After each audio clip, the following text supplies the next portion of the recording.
It was really, I have to say, I don't always relish going into research mode for characters, and sometimes it doesn't feel like you need to, but in this one, it was so important to kind of get into the premise of what this film was, and it's that hypnotherapy works, and it works on a very high level. So how do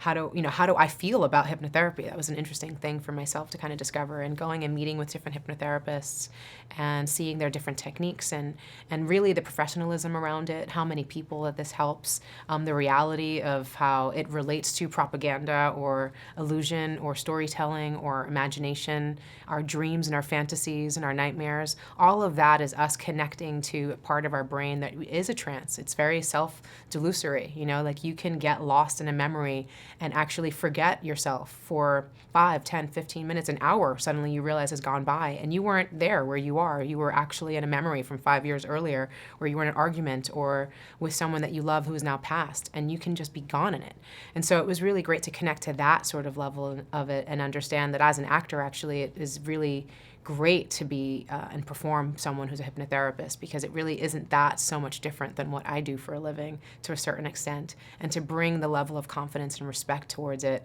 that of all the people that I met who do it as a profession. I really, I admire what they do, and I hope that they're watching this movie and going, okay, you didn't do another film that makes us all just look like magicians and who do parlor tricks, but that there's a real science to what they do, and I think this film really goes into it quite deeply.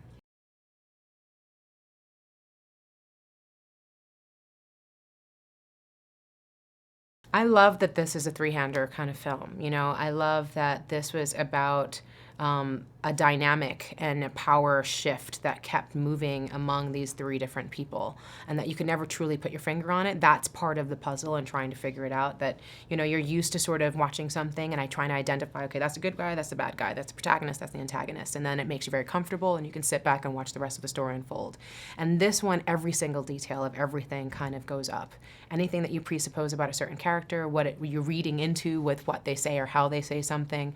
by the time you get to another revelation, another piece of the puzzle that falls in your lap, you're going, wait, I thought I liked this person, or I thought I was scared of this one, and this one's actually the one to be kind of mindful about, and this gangster falling in love, it's just, so everybody's dynamic keeps shifting, and not in that sort of, way where it's a nice arc that you get to and everybody feels really good. It just keeps shifting all the time and challenging our idea even of how a movie is supposed to be structured, what a lead is supposed to look like. And I really dug that. You really, I think, do come away from realizing and realize that this is, a boys' movie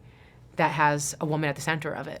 And the fact that it's both is kind of remarkable, and a testament to Danny and the script that John wrote and the story that we're telling, where everything about it is somewhat unsettling and thrilling and exciting and interesting and different. And it feels very modern in that sense as a film. I don't think I've ever read or seen anything like it before.